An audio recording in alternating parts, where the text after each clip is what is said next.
So hello everyone and happy Wednesday. Thank you so much for joining us today and welcome to this month's webinar, Inside the Mind of a Donor, Cause Chat with Laura Galinson.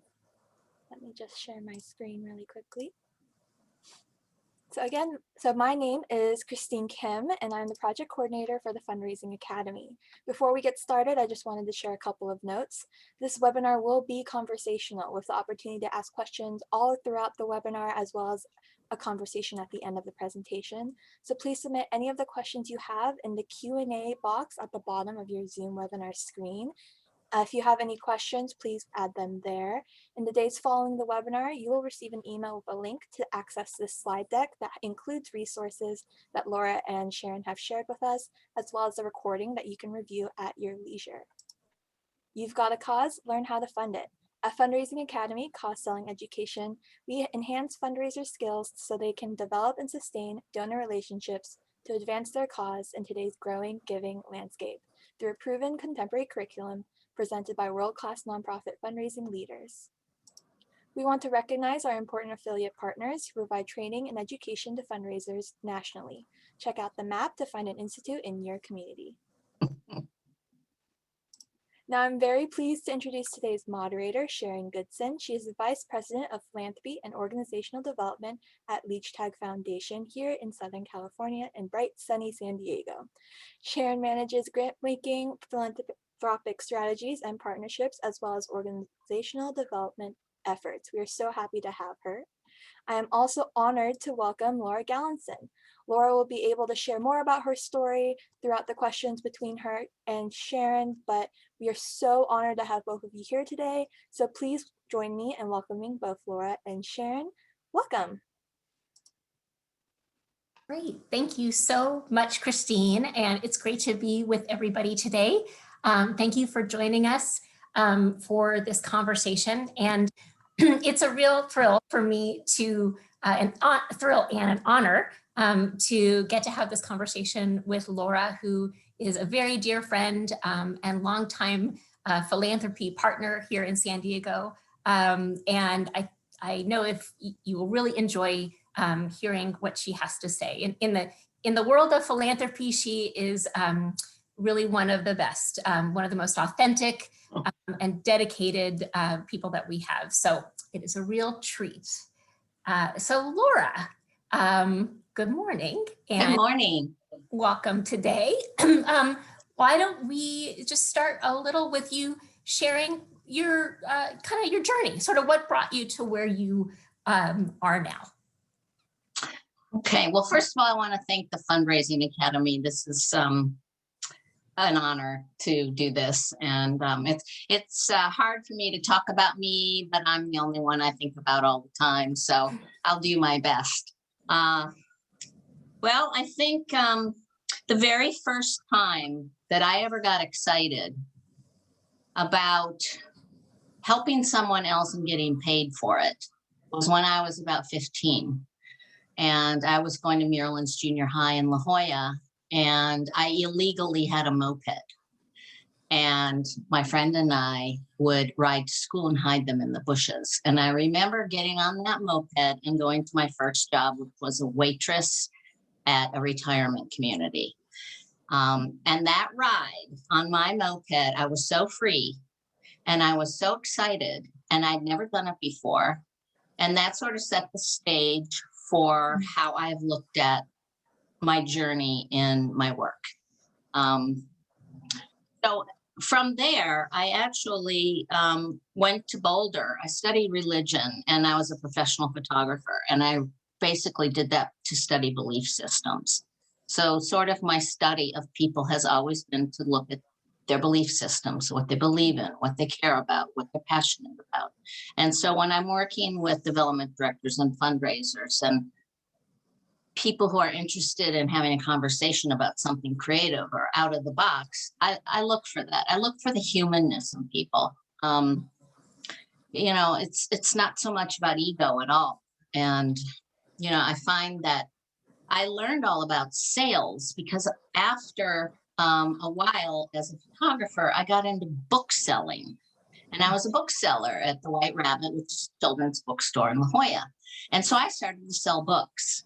but I was really passionate about books. And so my goal was to get books in the hands of children. After that, I became a literary agent, and never all these things I didn't try to secure. They just kind of happen. And so that's why I always say kind of keep an open mind, keep an open heart, because you just never know. And if you take a little risk, something may change your life. And after I did the literary agent, I went smack into publishing. And that was a new career for me. But I was sales. I was in sales. I was selling books to the media. And from there, Rupert Murdoch then fired our entire house, 156 of us. I came home, and my dad said, I want you to meet this old guy that I'm walking with. And that was Saul Price. So Saul Price became my mentor in philanthropy. And Saul's ideas were always about one-stop shop, because he invented warehouse shopping. Price Club came from Saul. Costco bought Price Club. So in my work, I always look for things that can be like a collaboration of a bigger thing than what the idea is. And so I base my philanthropy on what Saul taught me, which is to really listen and not have my ideas overrun your ideas. And then come to some sort of conversation where we can create something that is impact for social justice causes. Social justice has been in my blood. My parents adopted 3 kids, and we are all altruistic because of how they raised us. In fact, my father started a family foundation in 1997, where the grandkids and everybody all was involved in philanthropy. The grandkids got discretionary funds, and each 10-year-old was out there doing site visits and teaching development directors to write like a 10-year-old. And that was pretty impressive. So it's just always been like for me to stay in the flow when things come up, listen, look at them, see if it's going to make an impact. And use philanthropy dollars really for me is to just change community, is to make community better, and that it's all a collaboration. Right. No, it's great. And, you're a very special grant maker, which, is really, I think, a pleasure for fundraising professionals to work with, because it's not just a matter of giving you a proposal and then the conversation ends there, that you're really a thoughtful partner. And so tell us a little bit about, what does it look like? What does it look like for you to start a relationship with a nonprofit? What are you look for? What do you look for in that? And then, how do you like to communicate? I really like if whoever I'm talking to has done their homework. Just to even get a sense of what it is that I fund or what kind of things I've created. That's one. I struggle with the conversation starting out as a sales pitch. My whole motivation is connection between 2 caring, passionate people who want to change the world. Then when we can start that conversation equally, then there's a way for us to come up with something creative that's new, that hasn't been done, and that will be sustainable. So, I listen to whoever's talking to me. And then there are many ways and options which I can make a grant. There's all different ways. There's multi-year grants, there's challenge grants, there's matching grants, there's restricted and non-restricted grants. And there are lots of opportunities. And that's something that I want to talk to the fundraiser about and not just make the decision myself. I've done a number of challenges to boards because boards tend to not be working boards. And all of the fundraising is put on the staff. So I like to encourage even fundraisers, all of you should be on boards. Should all be on different boards, things that you're passionate about outside of what it is that you talk about all day. For me, philanthropy is not writing a check at all. Many times I end up volunteering with the organizations. For example, Leichtag, Sharyn, where you are, has Coastal Roots Farm, which is a nonprofit, which I got really involved in the very beginning, but it was so cool that I wanted to deliver food to Holocaust survivors. So that's what I did, in addition to making a grant, which wasn't to the Holocaust survivors, it was to the farm. But I like to look for little things that I really care about, because I don't want to fund somebody if it's not something that other people would care about. You know, I'm asked to fund salaries. Once in a while, I'll do that. But for the most part, it's usually programmatic and challenges so that they can get the biggest bang for their buck. That is also something I look in. When I get a letter of intent, first of all, if what you want is on page 5 in the last paragraph, you're gone. I haven't even read that far. So if you tell me what you want in the first paragraph, like even the amount that you're looking for, then I have a chance to, you know, get involved, pay attention. And there are some other little pet peeves, but, you know, pretty much if you present authentic and real, then I'll connect with you, because that's what I'm looking for. It doesn't matter the topic. Right. No, and I think you bring up a really good point of how important it is to make it easy for the funder to understand what the request is, to understand the history of the organization, where the funding fits in, who the other partners are. And you know, I know also when you're asked to fund like the full cost of a project, that's not something, you want to talk about that a little bit? Because I think that's interesting for folks to hear. Yeah. I mean, I funded a lot of seed grants, sustainable grants. My whole thing is sustainability. So quite often the development director doesn't quite know to ask me for a multi-year grant. But personally, I like those, because I now know that there's buy-in from the organization and they want to sustain it. And then there's the way to use that for leverage and matching and whatever. What was your question, Sharyn? Just to make it, you know, to fund the whole project. Yes. To bring another, yeah. Yeah, if someone comes at me with a $200,000 programmatic grant and asks me for the whole thing, most likely I'm not going to do it. There's kind of this Me Too thing among philanthropists. I mean, here we are in San Diego. I know a lot of you are from all over, but in San Diego, we have a pretty tight philanthropic community. And a lot of the nonprofits ask the same 89 of us for the same thing. So I think it's important that not only philanthropists get together and compare notes, but also different, you know, different fundraisers. I mean, you get kind of isolated in your own little scene, and you think that that's all you can do is raise money for your organization, but you will open up your eyes to see how other people are doing it and the different styles, and create your own community amongst development directors, CEOs, or whatever. I mean, just having a think tank to talk amongst yourselves. And since COVID, I mean, it's totally changed. I used to have lunch every day with somebody, and that's not happening. So it's different. Site visits aren't the same. So COVID has changed sort of the face of philanthropy and impact investing and things like that. But in my mind, I think it's better. Zoom has had tremendous attendance on everything I've been on. You know, the driving's missing. So that's been really, really effective.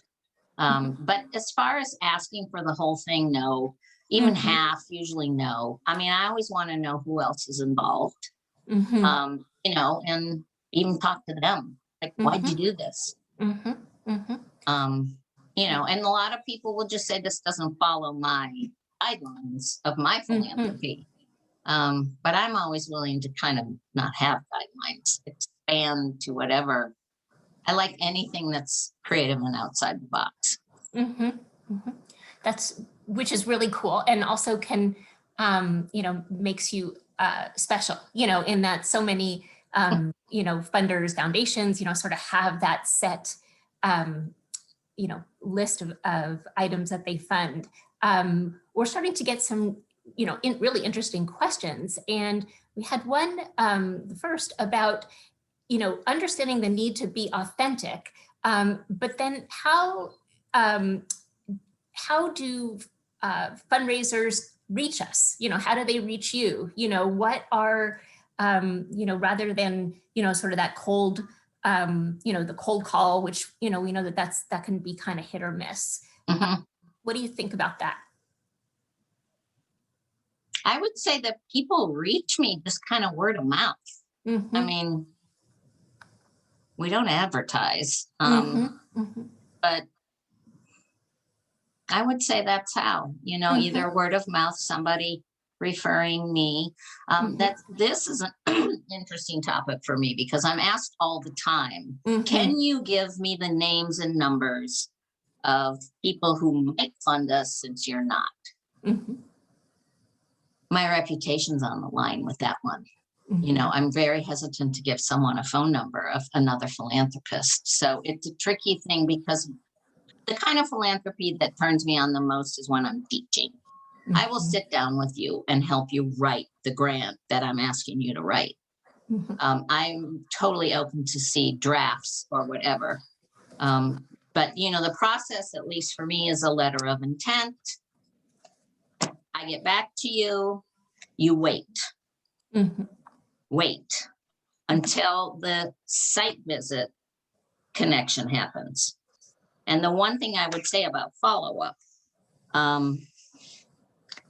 is to chill, because it goes through a huge process. Sometimes it takes months. At Christ Charities, it took months to finally get somebody to come have some interest. So it's about patience. I know of people who do get annoyed if they're pestered. So yeah, I mean, it's hard to reach us. Of course it is. But those of us who play kind of as a team, we all know that we're just going to pass people who we think would be helpful. My application is based on the Weinbart Price application, which is very detailed. So I like to know things like, is your board 100% participating in giving? Those kinds of things. And how much is your board working? Because I like to make sure that the development director isn't the only one. Right. Because that's a huge job. Right. And you can start to feel like you're in a tunnel. Right. And I think that's part of I think that's a lot of the, fundraising is a very challenging job. You and I have both done it, and we still do it a lot. I know we're always advocating for the organizations that you support, which is really special. And at Leichtag, that's something that we do too. It's a way that we're able to leverage our work and bring more resources, to a certain project. So I guess just a thought also to add in terms of finding the funders, of just encouraging folks to explore all of the different channels that you already have for prospecting, your social media channels and your website. And, are you capturing names of people through, in a newsletter or subscriptions to your website?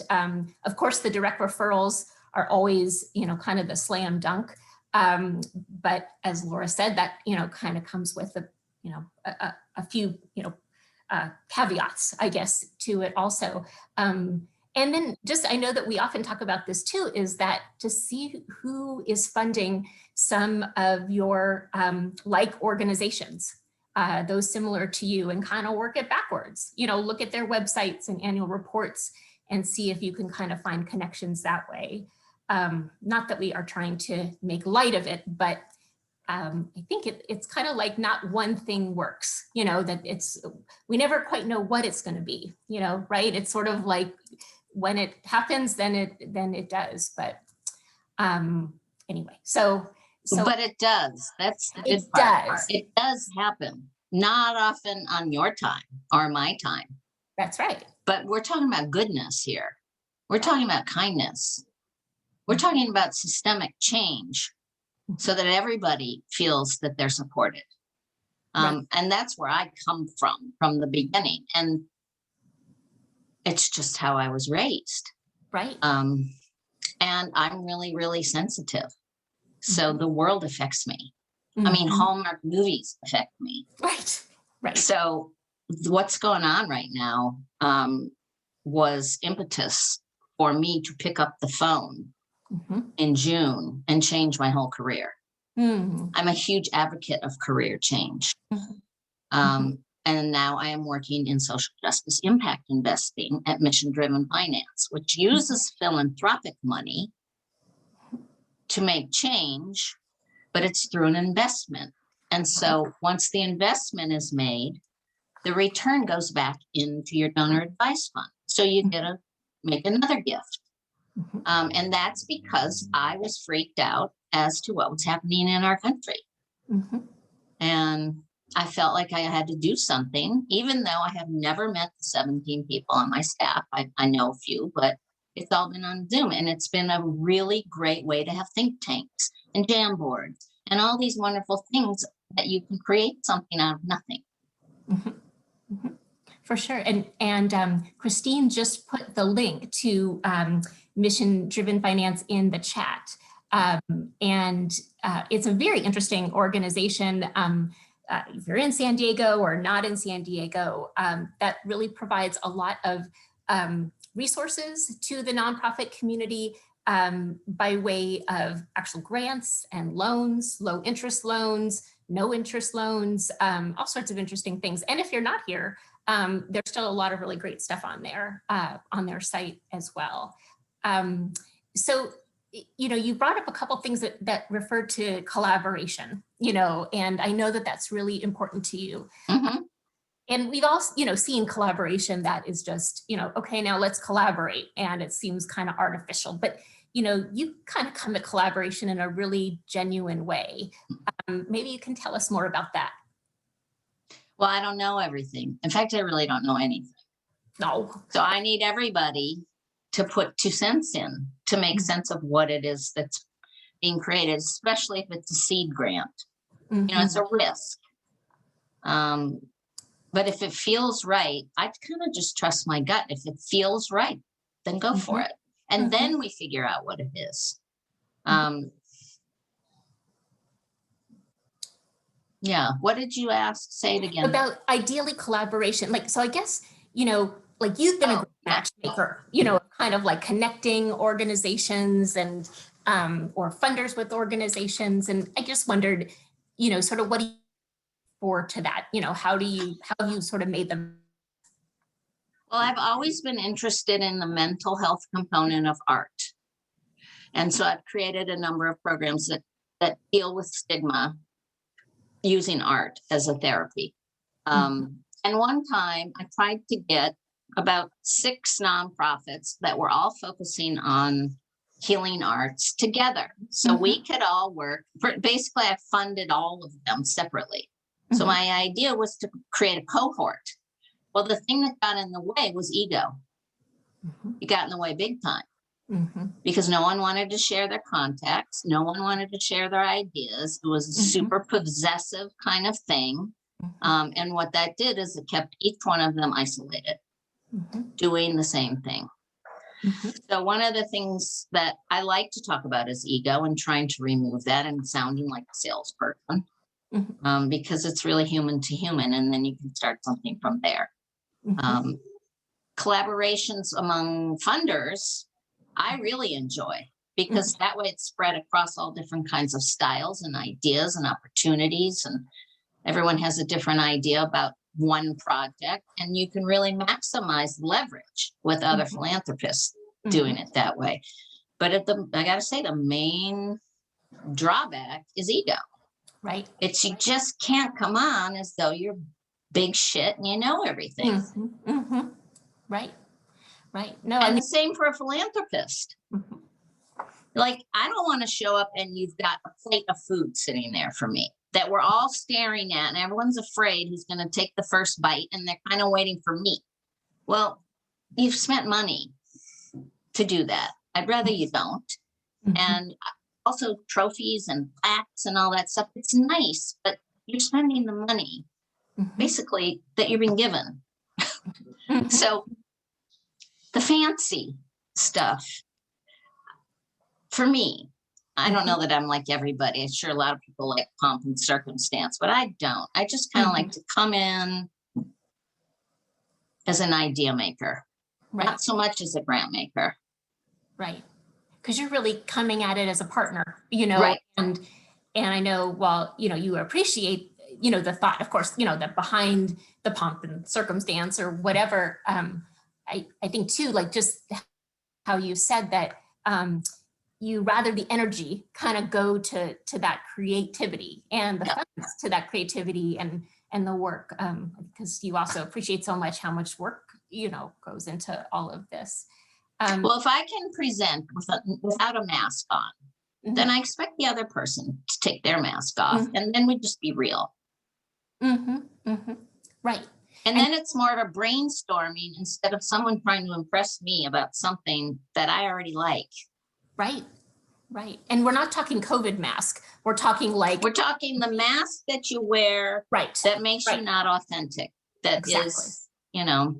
Right. Yeah. Because I think also, you know, you're looking, you know, and I think, you know, most donors are too, of, you know, you're investing in an organization. And so you're really investing in the people, right? And so you know, you want to trust the people and you want to have a good sense, you know, of the leadership. And, you know, it's kind of like without the people and the leaders at the crux of that, you know, it seems like a lot of other things, a lot of other issues or mistakes can always be fixed, but if you can connect with folks and feel like you trust them, it's good. Well, it's ever more powerful now because I am not physically with people. Right. So we got to look at our faces and get to our guts and feel as though this is real. Because I can tell that when I'm with someone, but being on a screen, it's a whole different thing. But doable. Because there's been amazing things that happened during COVID in the world of change and philanthropy. And more collaborations.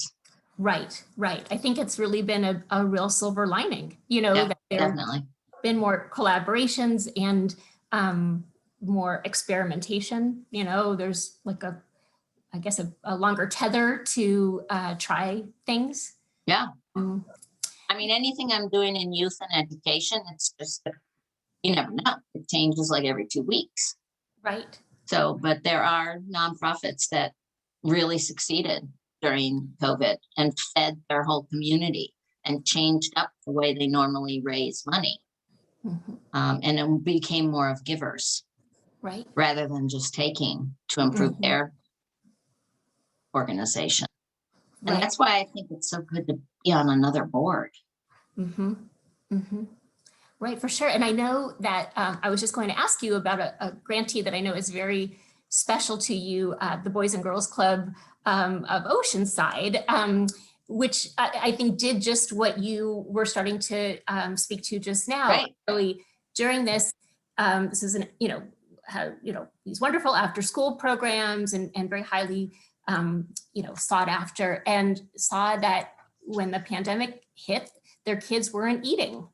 And so, because they weren't getting the meals at school and their families weren't able to pick up, bags of produce and groceries through the usual mechanisms. And so here's a nonprofit that pivoted. I know the word that everybody's kind of sick of at this point, but we did to kind of hit what was needed at the time.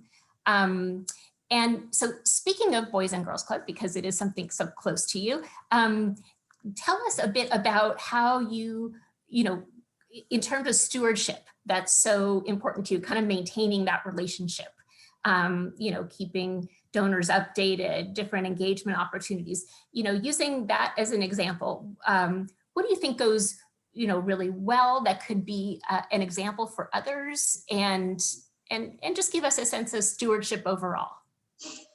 Well, the Boys and Girls Club of Oceanside is a very unique Boys and Girls Club.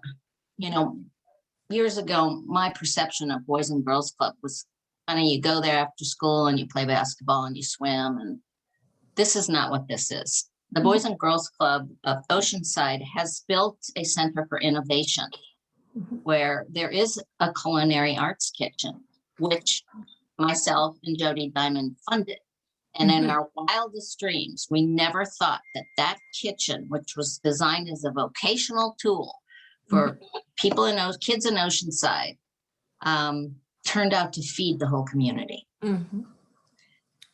Never, you know, had no idea, but that's the risk taking. You know, do something pretty much how, you know, rather than doing something to change how you perceive the future, do something where you change the future for you, or make the future something that you want, rather than what the future is created for you. And with the Boys and Girls Club, the handwritten notes that I receive from the CEO every time I do anything is fantastic. I don't get them all the time. Donor follow-up at this organization is tremendous. And they're super creative. I mean, we're talking about Oceanside, 13 rival gangs that sort of lay themselves right in front of the Boys and Girls Club. And the reason I got involved was because I heard a story that the kindergartner's bus broke down and they had to walk through that space with the 13 gangs. And I was like, you gotta be kidding me. So they needed a van. And so that was a capital gift. It's those things, like, I think, okay, a van now is going to help a lot down the future. So it's a lot of big picture thinking, and then getting to the small details of where the change is really going to happen. But they're a perfect example. And the reason that I really like them is they tackled food insecurity when no one else was. Right. And, you know, in her, the CEO is Jody Diamond, and in her region, you know, it's essential. He fed 18 and under, you know, 40,000 meals. And so it's been really a part of my philanthropy to see how people have risen during COVID. Right.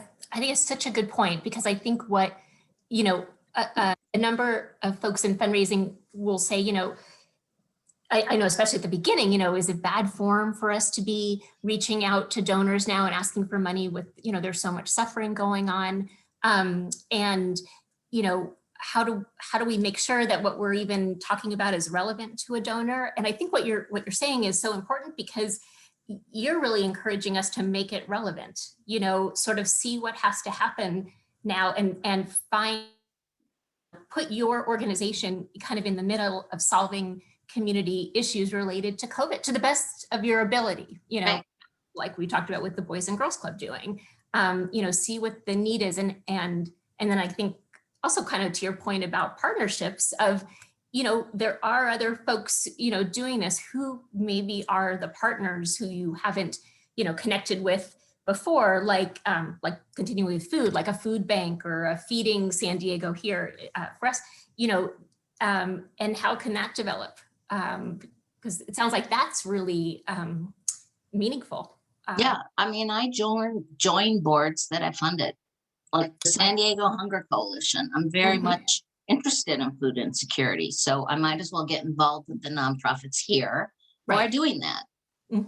What my idea at first isn't the check. It's kind of how can more people get involved in this, and then you have more fundraisers other than just one grant maker.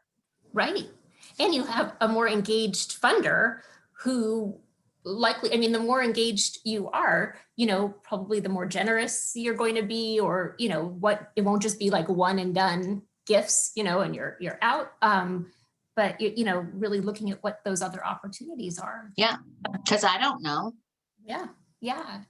And I think the most important thing is to just realize that a philanthropist doesn't know everything. It's not like we're all high and mighty. We're just the same as you. And the whole shtick is to make the world better. And however you have to do that. Right.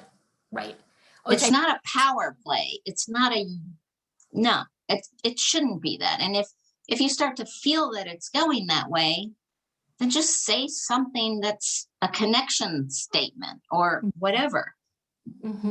But it's all about connection and communication. And if we don't practice that in our work, then we miss it. And all the opportunities that come from that. Right, right. I'm a fundraiser. I'm on 6 boards and I'm running a capital campaign. So, and then I've got the philanthropy, but then I've got the impact investing, which is, to me, the exciting part because it's kind of one level up from philanthropy. It's a combo of using philanthropy and investment dollars to do good in a community. And then with a return that goes right back in, you use it again. It's win-win. Right, for sure, for sure. And there are a lot of things that I'm getting into that I didn't know I was wanting to get into. Just even like community finance fellowships and, things that freeing immigrants that are stuck in ICE detention prisons by bonding them out, and Homeland Security pays them back. I mean, those are all very creative things. So it is a lot of big picture. Right. But it sounds like what you're saying is that you're also relying on these, on the organizations, on your partners to help educate you, Absolutely.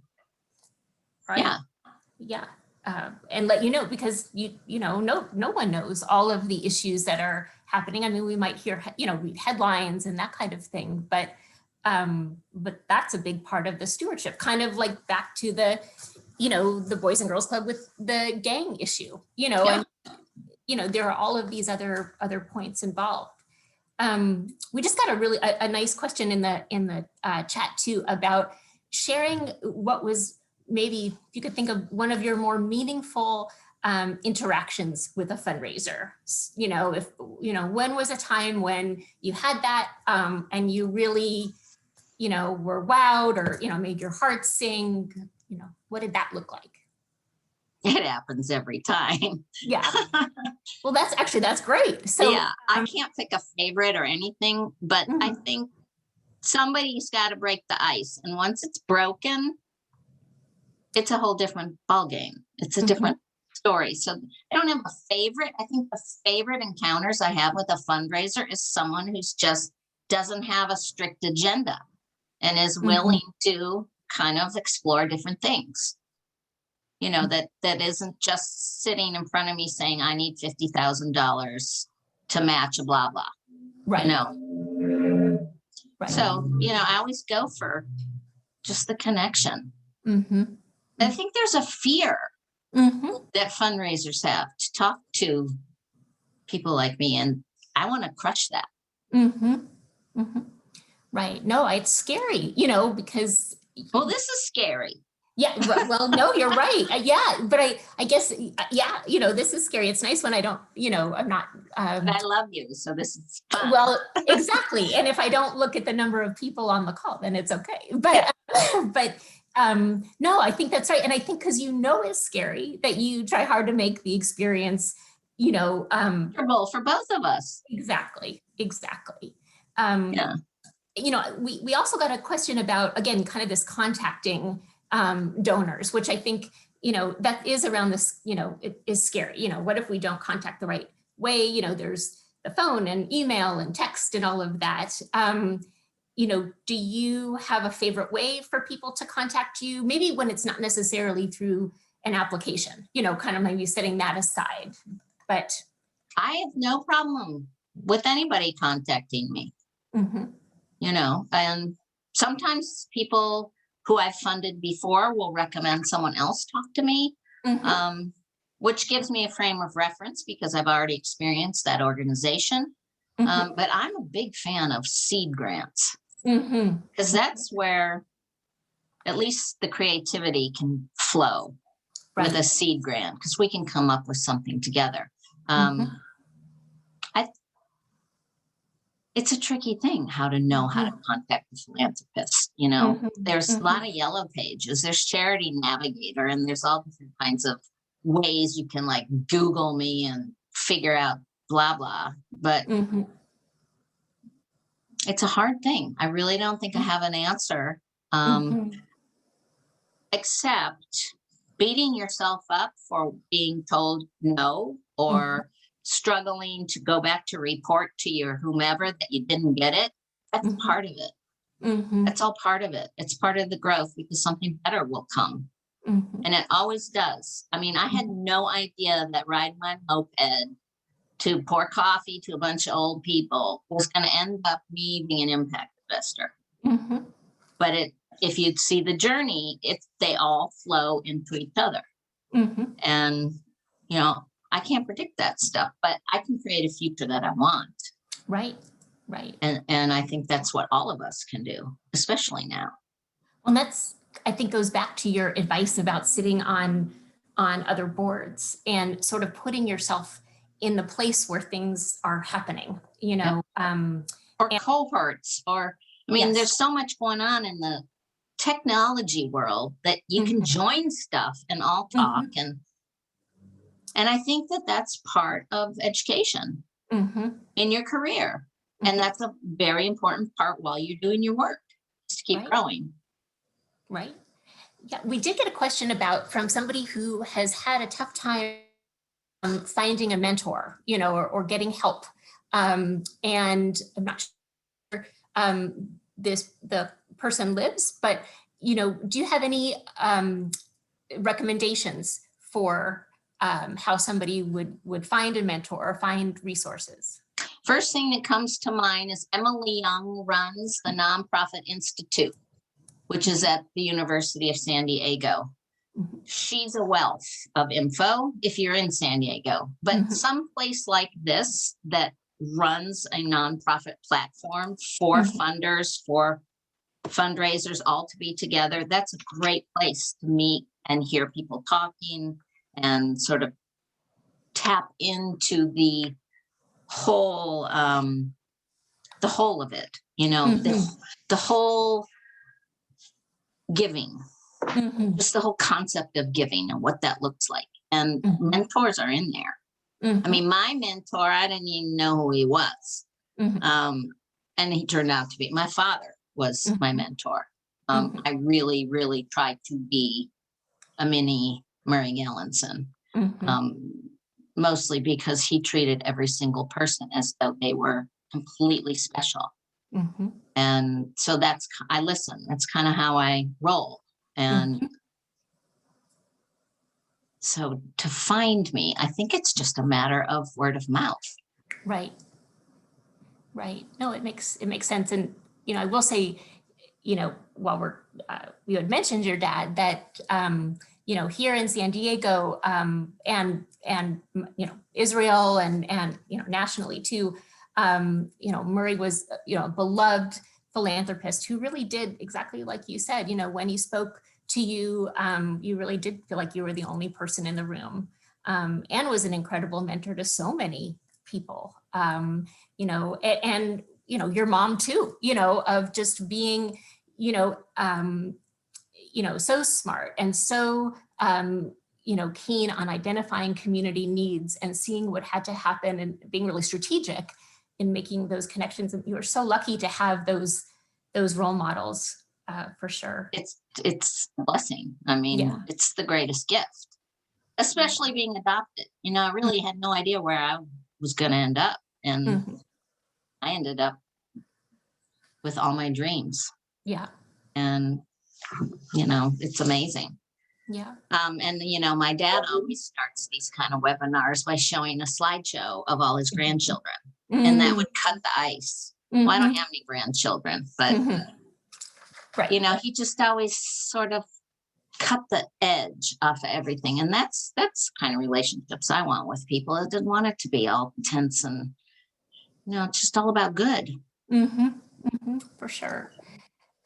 We had also a question come in asking if you could talk a bit about racial equity in your philanthropy. Where does that fit? Racial equity is a big part. Equity all across the board. I mean, I can tell you a couple stories. I'm Jewish. When I moved from Minnesota, when I was 7, Jews were not allowed to purchase homes in La Jolla. So at a very young age, and I was a swimmer, and I wasn't allowed to swim on the swim teams in La Jolla, I experienced anti-Semitism. I also have been gay bashed a number of times. And so social justice is my life. So I don't, you know, any kind of racial inequalities, any kind of equalities, they piss me off. And so I end up wanting to do something about it. But I can't do it alone. So that's where everybody who's in that field, I want to tap into. And, you know, I've done a lot of granting in Jerusalem and Israel. I did do a collaboration that I'm very proud of. There were 9 Jewish women. We all plunked $45,000 into a pool, and all 9 of us, including my daughter and a friend's son, went to Ethiopia. And we built 4 schools, and they'd never seen white people, let alone white Jewish women, who rolled up our sleeves, brick and mortar, and built schools. They, you know, we put midwives in there. It was just fantastic. But that was a collaboration of a bunch of women, you know, flying to Ethiopia and, you know, doing those kinds of things. So, yeah, I mean, it just sort of happens. As long as I have an open mind, and everyone around does. And then an open heart. Right. So there's a lot of philosophy and real kind of soul searching that goes on in this field that we're all in. For sure. And mentors, they sort of just fall out of the sky. It's hard to just like search for one. Right. Right. And also, I know too, a friend once said that it's not just one mentor. You know, you might have a bunch, and you could have a mentor for, you know, a particular issue in your life or a particular time. But maybe that's another idea of not necessarily trying to find the, you know, that be all and end all. Yeah, most mentors are just people just like me. I mean, if I need a mentor, it's going to be someone kind of like me, because I want what they want. Right. Well, makes sense. So, you know, we have a couple folks asking, I think would love the opportunity to work with you if they're not, but they're not here in San Diego. So I guess, do you have, you know, a geographic scope to your work? You know, you mentioned the work in Israel, you know, here locally. This question was, you know, about perhaps funding in Florida or elsewhere. Do you, what are your geographic boundaries, I guess I should say, or do you have? Well, my philanthropy boundaries are not. I mean, I'll entertain anything pretty much.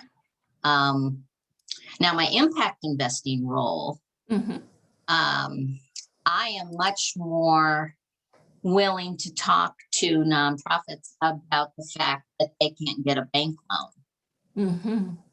But mission-driven finance can give you a 0% loan.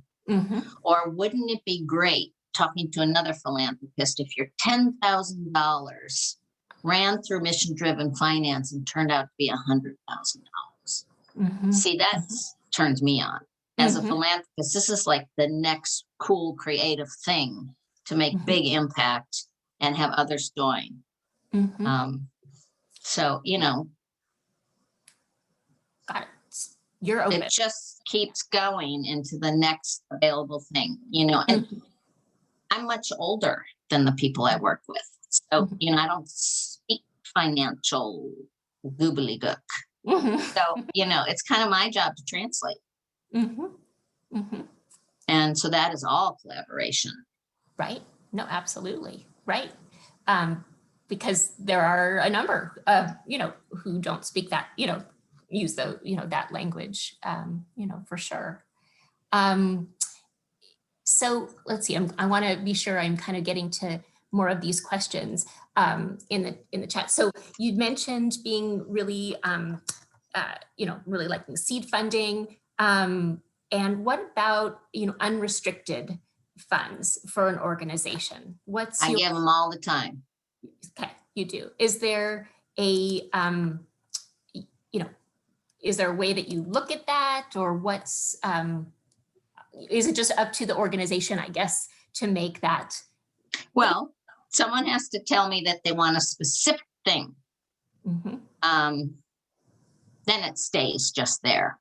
But if there's an opportunity to open up the conversation, I'll give an unrestricted grant while it's still in the works. Wow. Yeah. That would, yeah. So it's really all about the need. Yeah. That's Great. And I don't want to hound you to send me a report. Right. I can't keep track of everybody. So I basically trust that each person who's soliciting keeps track.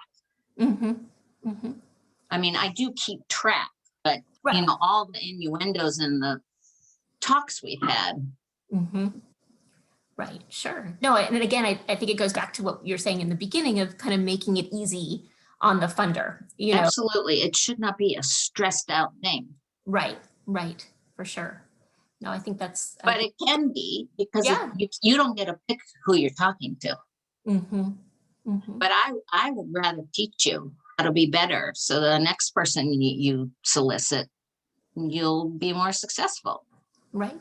I mean, who am I to squelch somebody's growth? Right. Sure. And I think, that brings us to another question. And you've touched a lot on this, sense that, you're always learning. You're a lifelong learner, and you learned from your grantees, and you learned from other funders. We have a question asking if you have any favorite go-to resources for learning. Anything you might suggest for fundraisers on the call to learn about philanthropy, or philanthropists to learn about fundraising. What do you think? Well, there's a bunch of books that have been written. There is a book called The Foundation. That was interesting to me, kind of technical. I don't know, as being a photojournalist, I just read everything. I'm like a slave to LinkedIn. I'm always looking at what people, and I connect with people that way. And so I'm not just stuck in San Diego when I'm on there. I love getting ideas from all kinds of people. So I use that. But primarily, I just keep up on what's happening in the world. I mean, I read papers, and I just try and stay up with sort of the temperature of what's going on in philanthropy. Right. Because there's no manual, it's like having a baby. It doesn't come with a manual. So you just kind of wing it and go with it. And the whole industry is all about talking. Right. And improving. I mean, we're in a fabulous industry. For sure. And I think too, you've been very active also here with our local Jewish Community Foundation and Jewish Women's Foundation. And I know that there are programs that community foundations all over the country, since we have folks from everywhere, on the call, that offer around community needs and around, different things that are happening, that could be a great avenue for folks to get involved. Absolutely. Yeah. Absolutely. I mean, I'm a definite, I make grants that are targeted. I choose that. I'm not one that's going to give a big chunk of money to some sort of organization that's going to just spread the love. That's harder for me because I really don't know the outcome. I don't know what happened. So that if I can collaborate with other funders Mm-hmm. and spread the love that way, Mm-hmm. it's all about control, really. Right. You know, that's a very effective way. Mm-hmm. Right. No, that makes good But sense. resources, boy, just be a sponge. Talk to everybody. Call other, like, comrades. Call other development directors. See what works. I just don't like that everybody's so afraid to step on each other, or Mm-hmm. it's such a competition. Mm-hmm. Mm-hmm. No, it's really true. You know, I think LinkedIn has given so many opportunities that we also didn't have before, to even subscribe to channels like the National Center for Family Philanthropy. Chronicle of Philanthropy. You can read it. Exactly. Chronicle of Philanthropy, you know, Council on Foundations, you know, some of these that can have, you know, be, you know, sort of limiting in terms of how much access you might get because they're looking to only work with funders, but that can, you know, a lot of their information online is really accessible, you know, to folks. And also these virtual conferences, I think are, you know. Totally. I've joined so many cohorts because my main focus is to learn as much as I can about impact investing with racial, sexual orientation, any kind of social justice. So I just read whatever I can get and don't have to reinvent the wheel. Right, right. No, that sounds great. But I have a quote that I like. It's by Ted Levinson. And he says that it's about investing, but philanthropy applies. Mainstream investing is moving money based on the future that you predict. Impact investing is moving money based on the future you want. Wow. I like that. That kind of sums it up. Right. And kind of has been like the theme that you've had throughout our conversation of, you know, not waiting for the future to manifest itself to you, you know, but kind of creating the future that you want to see. Yeah. Well, I mean, if I'm present and I'm available and I'm honest and transparent and authentic, it's a win. And I kind of hope the person I'm talking to is the same. Right. But I know when they're not. Yeah. Yeah. Because you're so, you know, that you've got that sixth sense, you know. Yeah. You know, this is one that comes up a lot, you know, because we've talked about board members, you know, and encouraging folks.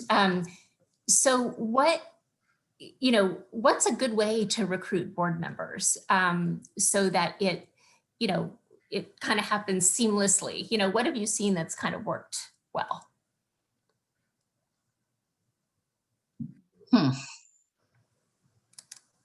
Well, I would say that there has to be a common interest.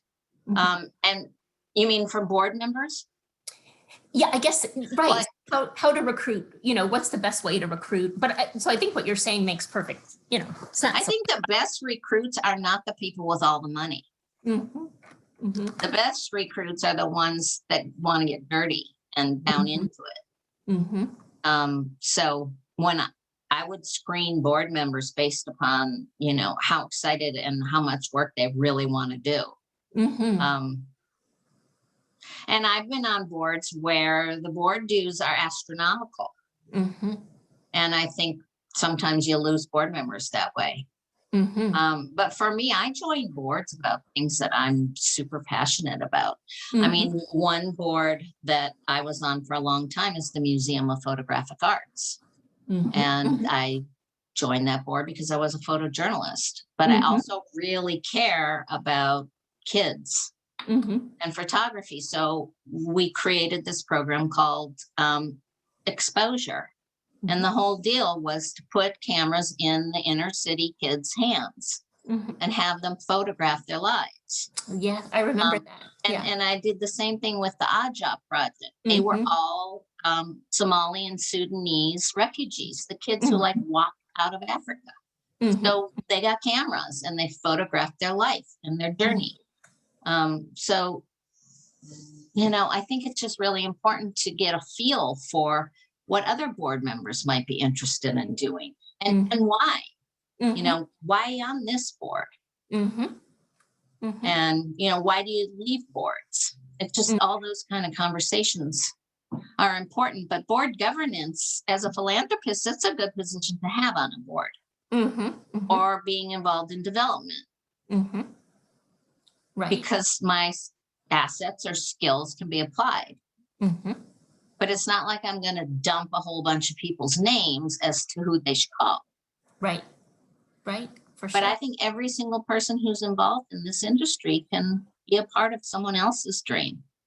Right. And it's a great way to learn about also what another organization is doing well. And I think too that, being in a position where you're giving to another organization is great for us as fundraisers, because we get to see, gosh, how am I stewarded by that organization? Am I acknowledged? How am I kept updated by, kind of what's going on at that organization, and sort of, making these connections, for yourself. So I think you're really right on with that. We had a question come in a little bit ago of, talking about your concept of sustainability, of an organization and, being able to sort of take care of itself. And this participant is asking, is your concept of sustainability just financial? Or do you consider community impact and client impact to have a role in sustainability? All of it. Okay. Right. If someone's unhappy in their organization, it's going to affect everybody. So it's up to that person to say, this isn't working for me. Let's figure out how to make it work, and not be afraid to say it. Because, you're just part of the wheel. You're one cog of it. And the only way it works is if all the cogs work together. And I learned that from Saul Price, because he created the Price Club. It was one-stop shop. The wheel rolled because each cog moved. And when he built City Heights, that was the same thing. We took a very dilapidated, high crime area of San Diego and regentrified it. And basically the first thing we did was we put windows in the cop station and a basketball court down there. So the entire community met the cops by playing basketball. It's those kinds of things where sustainability goes beyond. Right. Even though it's just kind of a small little idea, the potential is huge. That's what I mean by sustainability. It's also the people who are working the show. It's not just money, not at all. Right.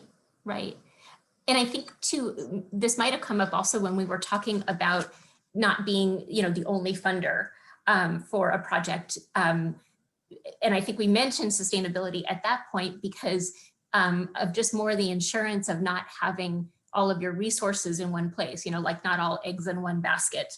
Right. I know that's one thing that we have at the Leichtag Foundation, is that we wouldn't go into a project as the only funder.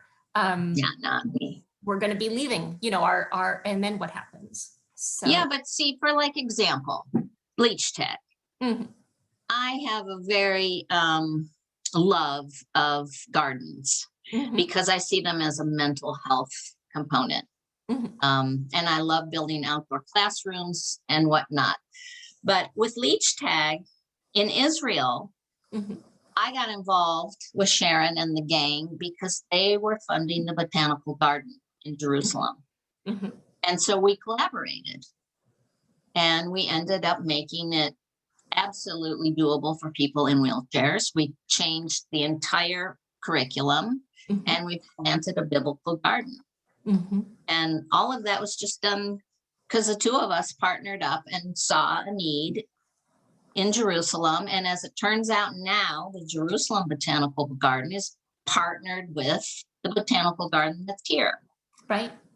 So it's just another example of how the wheel moves. And it's not about control. No, it's really true. Absolutely.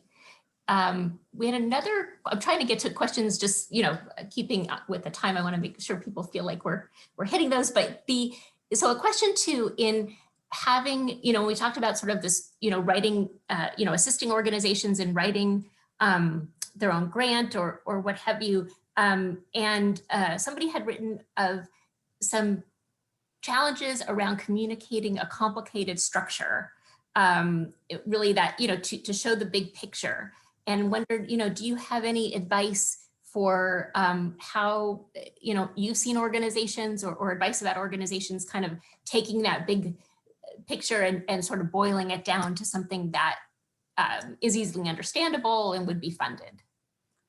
Yeah, it all goes back to keep it simple and less is more. Same with the grant applications. Again, you got to put yourself in one of our shoes. We got this pile, and if you don't grip me by the fourth paragraph, I want to spend time on everybody, but there's another one in the pile. So it's really important that the language comes out, right away. And I'd like to help people be better. I don't see why it shouldn't be that way. Right. Because it's always evolving. There's always education connected to learning about how to interact with people. I mean, you don't ever max, you don't master that. Right, for sure. And I think too, a lot of the grant resources and grant, workshops online too, also the storytelling, is such a big deal. I mean, we always, tell your story, include the story, there's so much of that. And that seems to be a good way for people to kind of, focus the big picture, to really, take a participant or a family or whatever and share how your organization has helped them. Yeah, I mean, there's workshops on how to do the ask. But see, it's not the same across the board. So every single person you encounter, it has to be a little tweak to that person. And I think that's the most important skill to learn when you're starting out as a fundraiser. And there's always a fine line between, am I going to become friends with this CEO, or will the lines get a little blurred?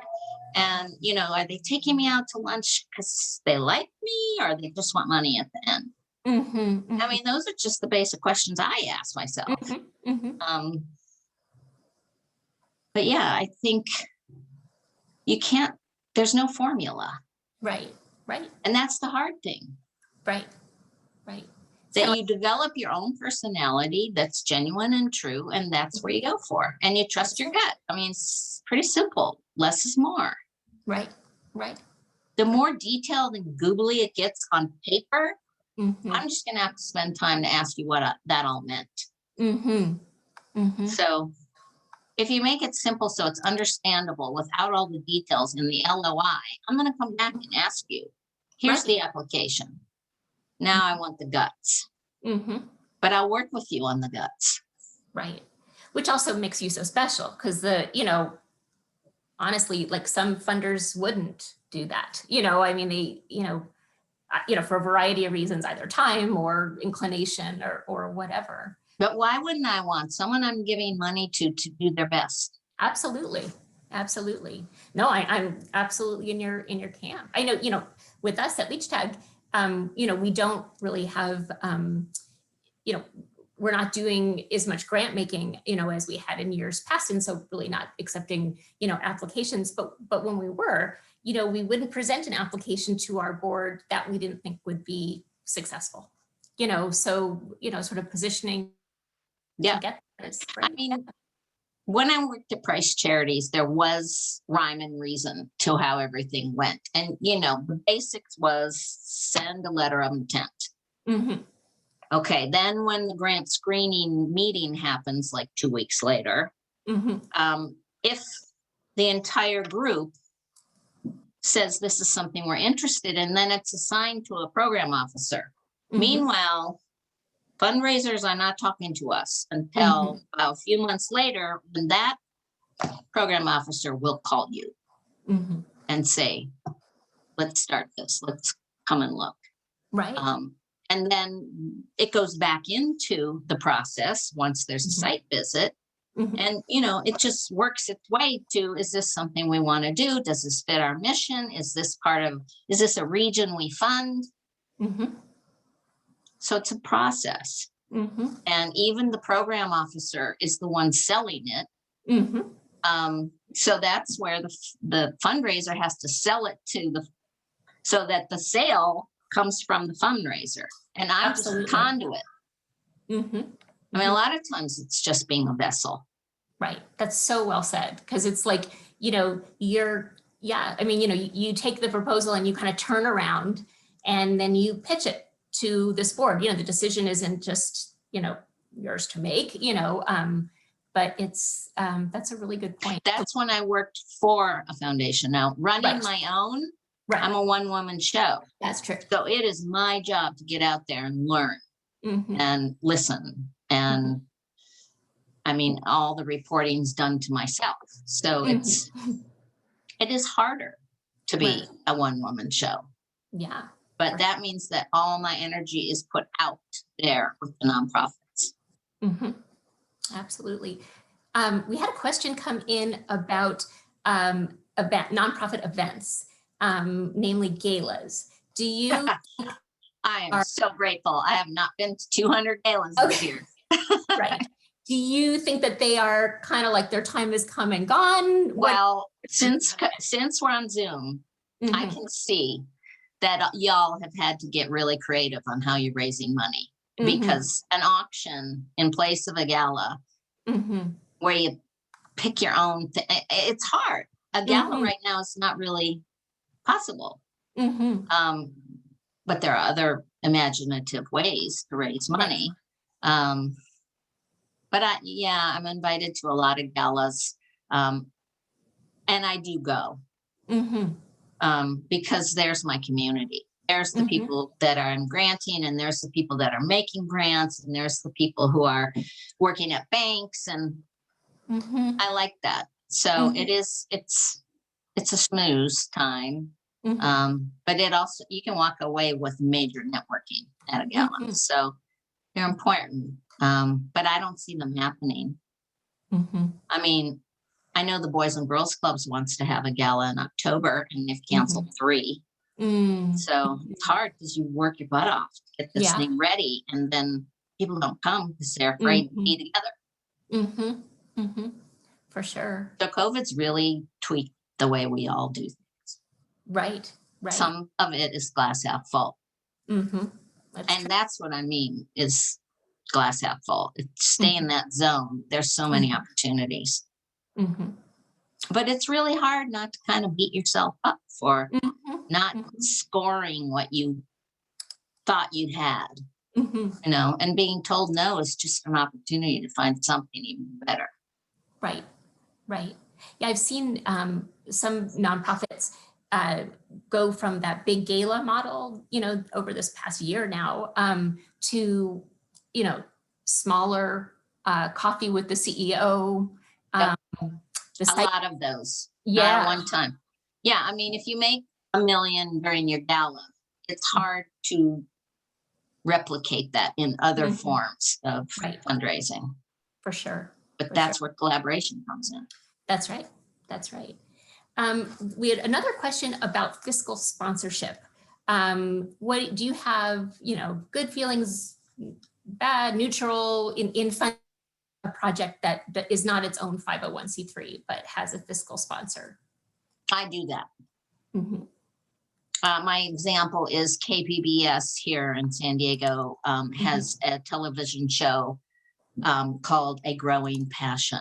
And it's all about agriculture and gardening. And it's my friend. When she got started, I had to pass the money through a fiduciary. And I have no problem with that. You know, and a lot of I'm very involved in politics. I'm not going to get into it, but I make a lot of 501c4 gifts, which are not tax deductible. So, learning all the different 501c is helpful, because even now I'm seeing on grant applications that nonprofits are being asked to define their 501c3. Like, are you a 501c9? Oh, right. And I've never seen that. So that was interesting that, I don't know how many of you all know that you have to be more specific on your 501c3. So as far as being a fiscal sponsor, I don't think I would be, but I'm certainly willing to take a look at something that uses a fiscal sponsor. That doesn't diminish anything. Right. It just tells me you can't get a bank loan, so you better talk to mission-driven finance. Right. And it doesn't make sense for every project to become its own 501c3. No. And you can spend a lot of time, money, and energy trying to become one when there are other opportunities that you didn't know about or didn't explore. So, during COVID, how have you been able to sort of keep track of the organizations that you support, without the in-person site visits? I'm not a technology buff. So I write everything down. I mean, I have like tons of these all laying around. It has everybody's, I just keep track. And then at some point I'll enter it all in. But so much of it's just in my head. Right. But from the point of the nonprofit, like, should they be doing, videos of things? Okay. Yes. All right. So a deck is helpful. Right. It's a tricky thing to I go back to the mask, just take it off and get real. Because to meet someone like this, there's so much missing. Even just the tone and the feel and everything. So trying to replicate that is got to be the top skill.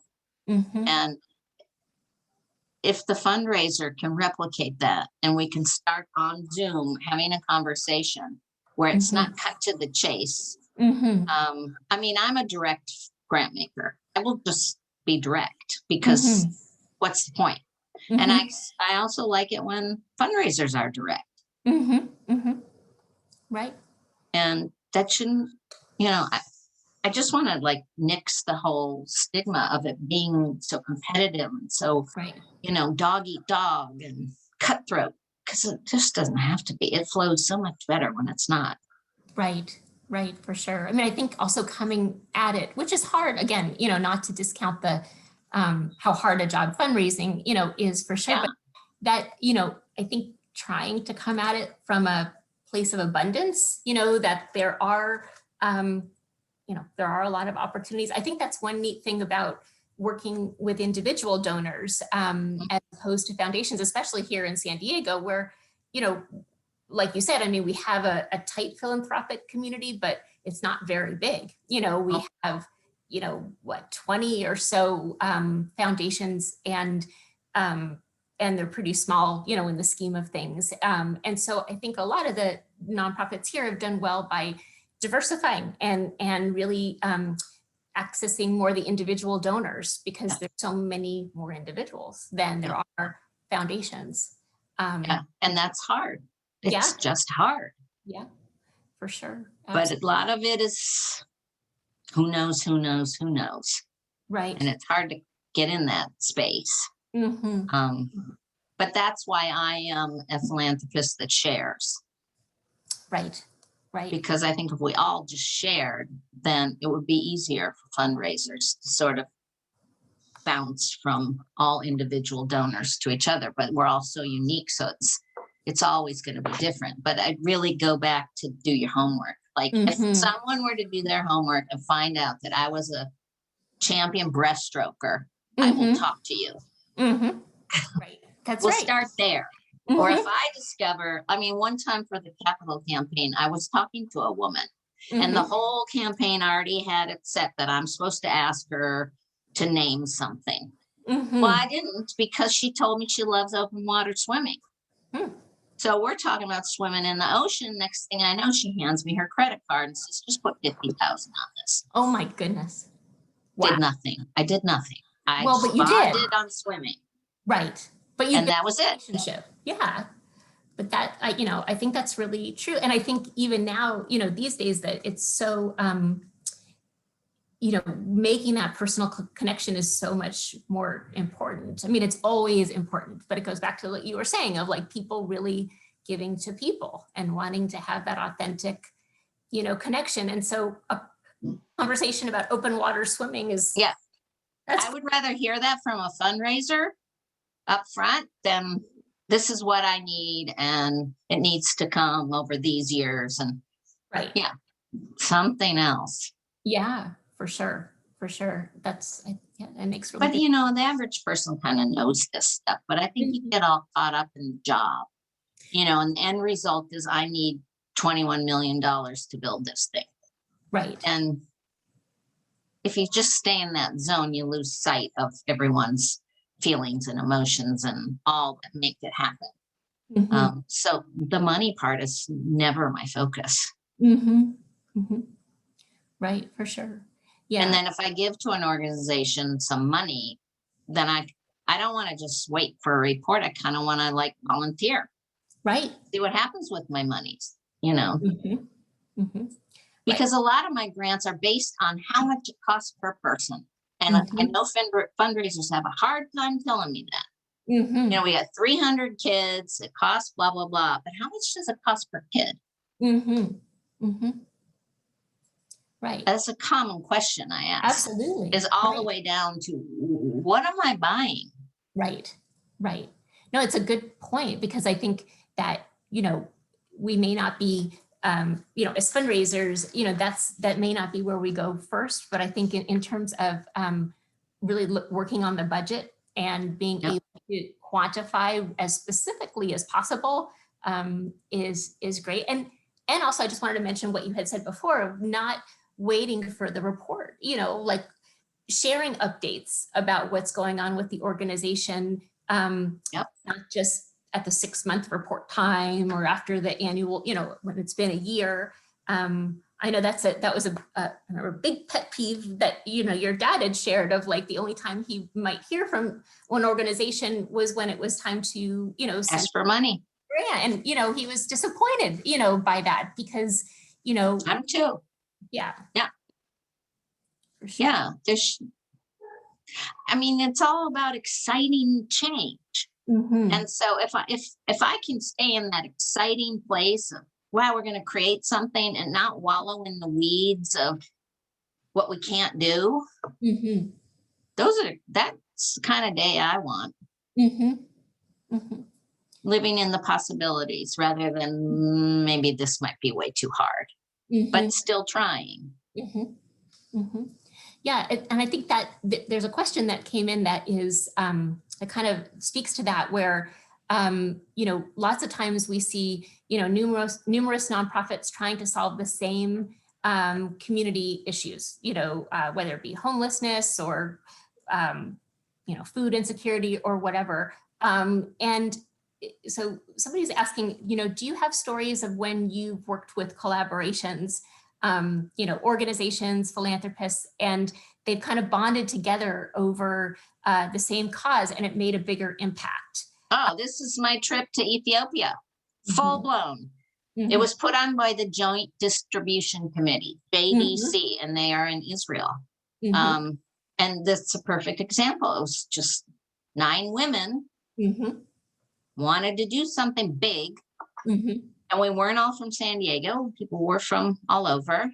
And the mission was seriously to build something in 4 villages and leave our mark at that. And that was just all about smooth collaboration and being asked to be involved. So, I just jump and then it sort of morphs into whatever it is. I never would have thought that that trip would stem to maybe getting involved with heifer, because one woman on that trip and I collaborated to take care of a village in Oaxaca. So we brought domesticated animals to these villages, which is what heifer does. And then once they serve the community, you pass the animals on to another village. And that is exactly what my philanthropy is all about. Right. No, it's so you've made these kind of giving circles just organically. Yeah, I mean, some call them angel investors, but usually those people aren't connected to foundations. They kind of have made their own little giving club. But those folks are really good to try and find. Right. I mean, they must be listed, or, you know, people who do angel investing. But now I know that's who I'm tapping into for impact investing.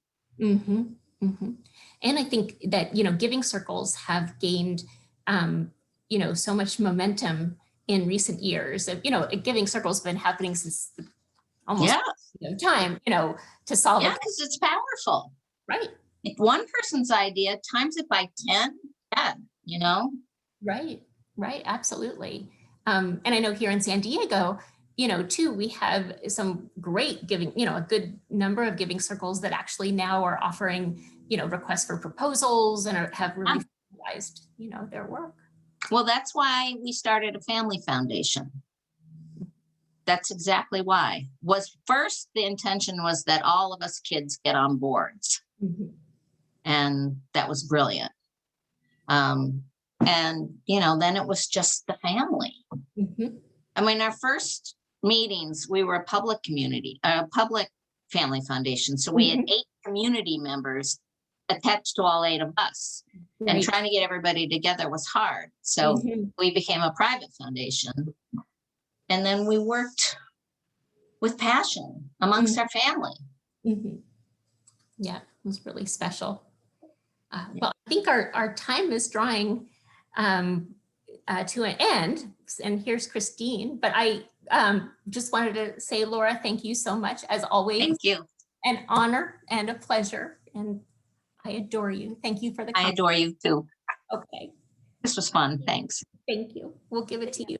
Thank you both so much. I hate to interrupt the conversation, and this was such a great conversation. I just want to thank all the participants as well for your engagement and asking so many questions. And I apologize for not getting to them all, but there were just such great questions, and we hope that you're able to utilize some of the tips that Laura and Sharyn were able to share. Before I close out though, Laura, Sharyn, do you have any last thoughts or last parting words that you'd like to share with the audience? When it gets hard, don't give up and ask somebody for help. Right. I think that's really true. And also, I'll just say too, if anybody wants to connect, you know, if we didn't get to your question, and there were a lot of good ones, but I'm pretty sure that my email address was on the deck, but it's Sharyn@leichtag.org. You know, you're welcome to reach out. And we also, I'll be a little shameless here, but we have a call for fundraisers that we started in June, partnering with here in San Diego, the North County Philanthropy Council and Association for Fundraising Professionals here in San Diego. And it's called Fundraising Fridays. And we have a wonderful group that gets together every Friday morning here, Pacific time, 9 to 10 a.m., just on Zoom, and kind of poses a lot of the questions that, you know, we've been talking about today. So you're always welcome to join us. There was one thing I didn't get to. Yes. It's called founder syndrome. Founder syndrome is somebody who's created the program and is all over it, can't delegate, needs to do all the fundraising, kind of gets in the way of the fundraiser's job. So a lot of you either are or may work for a founder who is unwilling to let go. So that's probably the hardest part of a fundraiser's job, is to work alongside someone who has to have it done how they want it. So I feel for all of you, because that does happen and it's really hard to work with. But just know it's not you. Right. Very good advice. Thank you so much. This is great. I hope Yeah. people got something out of it. Me Thank too. you both so much, and everything that has been shared during this recording, the recording itself will be shared, as well as the deck that Sharyn mentioned. I will be sure to include all of that information, including Sharyn's email. Just want to say thank you again to our presenters, and thank you to our audience for your time and your Awesome. participation.